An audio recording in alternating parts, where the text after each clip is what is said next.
bi ba ko a ewo my Ghana mu adeche na so TV de to ho a enye sa wo hwe wani so ade keke ne mu benya adesuade asanso asua afrimu no Adom TV edi enti na meka ne sa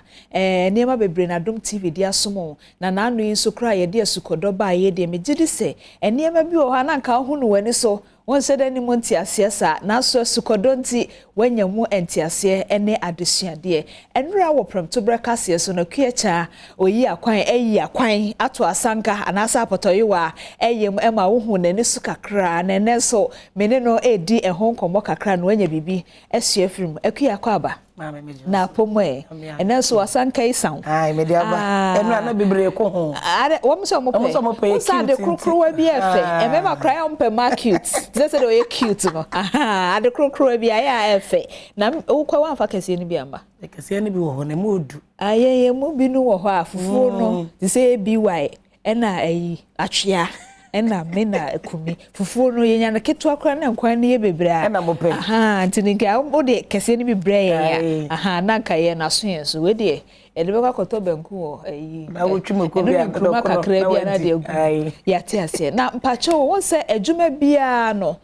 eho akade eho de yechi ene eho apede enso wo ho asanka ne yo no the fact that omo wo nete omo wi omo aton sie ko mani de ede ne bibi e wo ho ama omo adwuma ne ye ya na ye den ma me dase onim se Adom TV dia pesima kafo bibia no ye ginchiremu na ye ma ahwefo nso ehunu de ekoso enti we no ye do mu asuko no ye hunu se unso omo adwuma ne ye nete a wo mo tutu afiri fom ne enti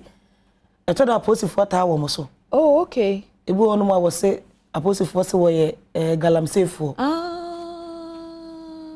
enunti ena na wo mo kyerese wo hia excavators eno the assembly eni abai na dia ma wo mo se be ya wo de ye adwuma ye be hu ade omo ye sa pepepe nti oba no mututu fom sa na amodin ne bo no wonu mutu ne sa na etimi be kire wo kura wo ye galamse me se menya galamse afa ye kiranse hu se apotoyewa eno mo de na de be siesie enyasie okay nti eno ne ohawo a wo mo de to ye nim na wo mu wokuo bi ewo Kwawu Asanka ye fe na yiwakuo wo mo na edasa afo ni nyina ano wo ma de sede ene se one district one factory sede no na me ne wo ka no enka aban etimi tremu ma wo mo a ka be boa pa be bie bie nyuma ma mabunu na ye san se ayowa ne ye titiru na ye ma ne mofra adwuma okay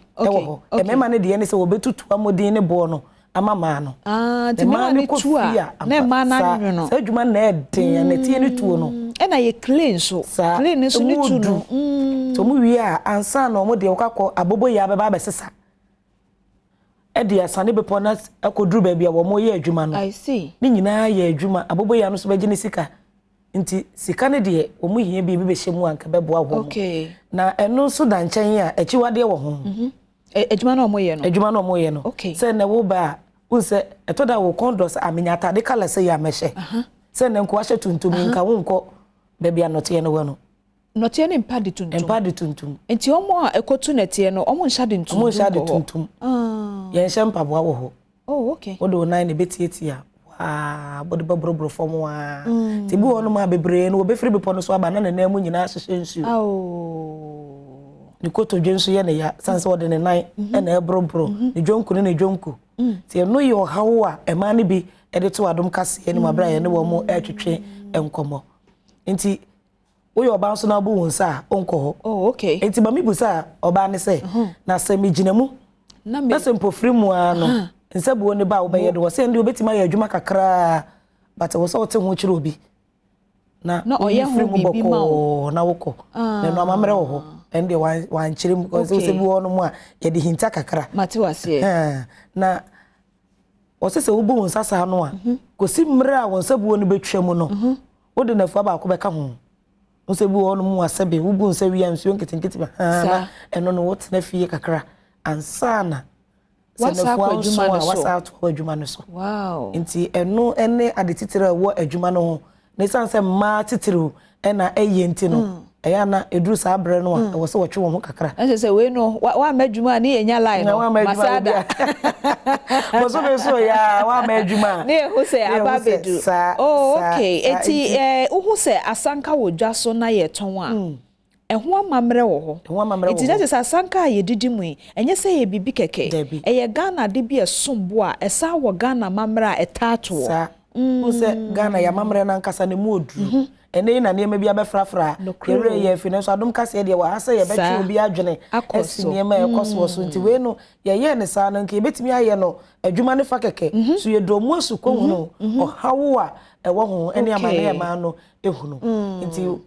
wabu wonsa nti se office a wabu wonsa kora wutimi ebetima se esiesi wo ho ba da bi. Ewo de yesanse enote no so ya asase. Nti eneme bi wo hono mu ayenye ewo ho. Okay. Ti wo kona yen shempaboa. I see. Oba ro mpaboa gu baabi. Na do na yeti afomu akwakofa. Enema no aba. Nti yefa ne se wo kokomlemle ha na se bia baabi adote no potin no wo no eye be ya Accra Central na ufi hanum se aroro mpaboa no a. Baabi. Omo baabi a woduru a wo be ro mpaboa na wodi akọ. Omo eye no nti omo nim. Enye se amamre kwan so keke. Unsa wo mpaboa na se wo de etieti afomu ache wa we se note a wo de be ye adwuma enye se wo de wo mpaboa betietie mu ase efin no ebetimi aka note ne se nipa na ebedidi mu ti ahonide fam. Yes. Okay, na pomode fam ni nyina na panifo dwen honhon ne sa. Oh, okay. Yo be yi wo mpaboa no wa ye adwuma no wi wa horo na ase aso mpaboa e de akofi. I see. Na wo mu wie nso a wo makofa modin no abebrobro ne ade no enya no nkwa na ode ye ayu ni bi won ma wato awie no ebu anye ye ebu won so a wo sesa correct me bo de abo no wo mo yam no fiko e de fra modin no eno na ma ne gina ne mu aye den nti ayese dokron yo no ayese wo ye dokron eyi wo ka abro ni bia na asa de abro mu ni bia fra asa no wa dokron na nkasa sa enti apotoyi na nkasa no ma ye dada no ti yam no fiko de abubo no e de fra ma ne ye tinti adwuma bebre wo ho adwuma bebre wo ho baby bako aka me koma pa ye se bi omu tu dotie na tax force fo bia be pie won so omu tu galamse mi ho anya galamse na omo ye ntinka ho no se de no omo kana na excavator ye ya hyehye no kwai ena nke emo omu bia on nanka aboa ena won se nya ka se atadwen adwen ba otirimu an se eye kwawu se yenya ka sekenta adwe ba otirimu ani bonre eti senka de omo pacha ne se senka ka se ayowa apotoyowa anase Asanka nanka ye Kwawu Saba ene ne potem ho no okay obomen so bi wo ho atibie so bi wo ho e wono mpa titire ene omo ye baba bia omo tu no tie no wo de friend of framase eno na wo anim ha yi no tie wono omo tu no no omo de obabi obi be fa no ma me ba kwa ene twetwe nkomo so wo firi so aduro na be fa amodin no de ko okay ti ne kwan wa na juma no no efiri Kwawu na wo de ko so aduro e kwan ne bi wo well enti no nyame ya Adom a memeneda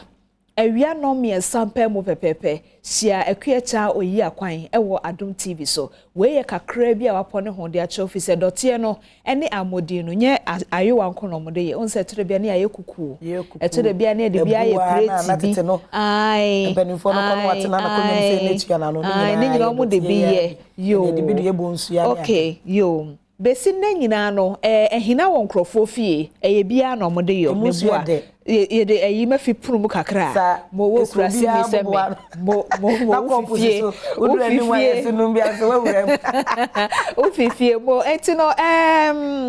ebi ho kra mpo a o se ye tete afutu sem se ye nidi robam ye nidi chance mu ewaye a ho ba bi waye a ya na ema yare ne ade se o hia akua ewo Asukodo so memeneda awia no me no abehu se we kura no yetim omotumi de yewuku prete kama ne tibua so a wo de beto ne pono kama ana mebwa ni nyina bi ka obi wo honom dada wo mo ahyeda ye eno ye hyeda ye o ye mame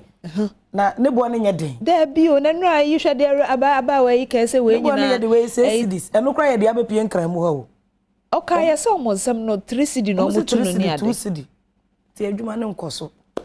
Okay, and yeah, over to 1D1F4. Any more much excavator no machine na ema no so amoye sajume yeda mase mema no so a mutu dotie no ema ma no so yeda mase de bia nyame mama hoden na mo fantu akua wo so wa ya de nyame hwa se watwe ewiase ne Ghana adwese so se de wuhuni ewo mote ansa na ayesa asda kese pa no yede be makwasi azo ne akwasi dwamna okay wo mo na wo Kwawu ho no ma wo boabo a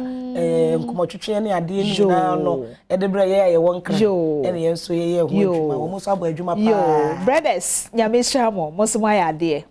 pa nti akua me no de si hanum se nyame adoma me da 3:30 pm ye be hia e wo Asukodo so ebosi ame ne akua cha oyi akoye de nkomo no asi hanum se na me no won nkomo foforo me sro twemi meba ediemu e na wudidi eye plate anase bowl anase ya asanka asanka mo aduane ye de different feeling kra na so ye busa se asanka na wudidi mu no wonim kwaya ya faso ye no Adom TV Adom Asukodo ade wo kokwawu eho e na asanka woye no dodo so na wodi hu dwanso e wo ho Kwawu Asanka in focus ewo Adom TV Asukodo so Asukodo Adom TV Adom FM eni Asempa FM ene de bro memene de bia enwumre no miensa empai mu ewo Adom TV so Adom TV ye wazo ye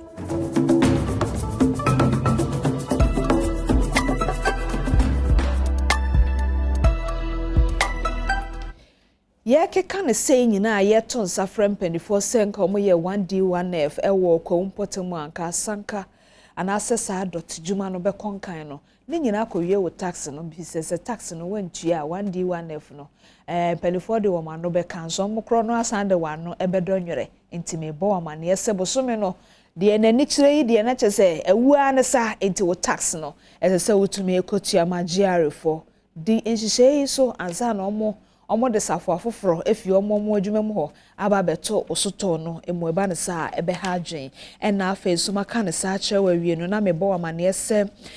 for the Grace Gift Herbal Clinic no mo sa yare wo mo e de bibidro na esa yare na so se ekoba ne se wo hia abrofo kwanso fidie kwanso no so wo mo e wo bi ho a Dr. Grace ene ne nyuma efo ebe hwew kama Dr. Grace eto nchia efi se onim ayaresadum a ewonimu enti frɛ no fa 0244 126 123 and 0246 518003. Afe mame mo amane se HD plus decoder no ebema wo TV hwe no awie peye enti nya bi wo fie na afe hu sesese bibia akono digital enti HD plus no so ebema wo so Adom TV a na chese digital abefo kwaso ena o hwenwo na makamfo the Great St. Andrews Senior High School so the amount say de omo bi school ya omo boa de kyerɛ ne adesua kosonti omo afo age wo matum amenei wa bie branch no foforo ewo Teshi Triblo last stop hono mo a enkyeremu ne asembise bi a wo hia efa school yi ho no frɛ 0244 696911 and that says 0257 312 448 St. Andrews Senior High School say a grade A school na they are always in the lead abribia womo eye akanifo Piwak natural health for na the 3P garlic mixture aba na garlic de ye ka ho asem a abofra kranim wankasa nso nim faso a ewo garlic so dey ma so bare ne saa na akasa nipa ho a bibie ho nti womo de aye adurama wa ebesa yare wa bia de afri wo mu de wo hia bia tu aton de o hia bia nom na asa ne yare wa no number sa abefra ye 0248 928-842 and 0201 000-021. Na wonsa etumi akabi. Kofranko ho, emfe fichiri ho. Sisters no, ne brothers no, wamo ne nam sakre ho saa. Wade beji wo. Wabema bonkruwe biya kujare ahun. Uni bonkruwa. Kofranko, ekoto phone. Papa na fe de wodi aba ye air condition TV aya brand no no ne kika honya wanted so emma discount Franco Trading Enterprise say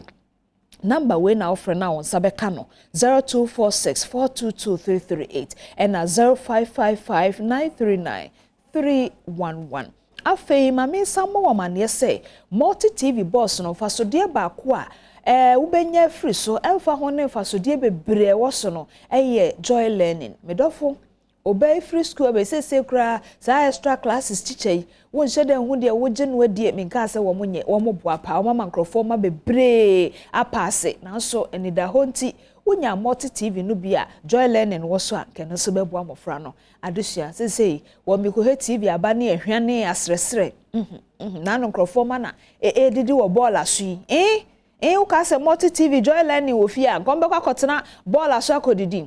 pebito 0244 340 415 and 0244 340 424 unsa ebetumi akabi efise multi TV there it's just thrills emau energy media si ha e wo fisem komo twetwe so o man hene kwabda sante ene abedwafo trase na afei omode mpense mu no ato awso komo akabi a woni mi wodie no yenhia e wo me social media handle no baby aba hwehwe me bia me dinde ma mechra diamond ene na Frederica yesie no so kai Frederica abofra na oyare no a ne maame me ne din komo am kosra no omfie no ene na ebesie Frederica ene eye me na bema ba konso ankredi ene no no so ebe ye ne na woche nti ene nye na so eye efise ewiase e ba ye bi bedikan na ebi so ahwe akire nti ye obi de aba na obi de enso eko nti ne nyina ye medofo machi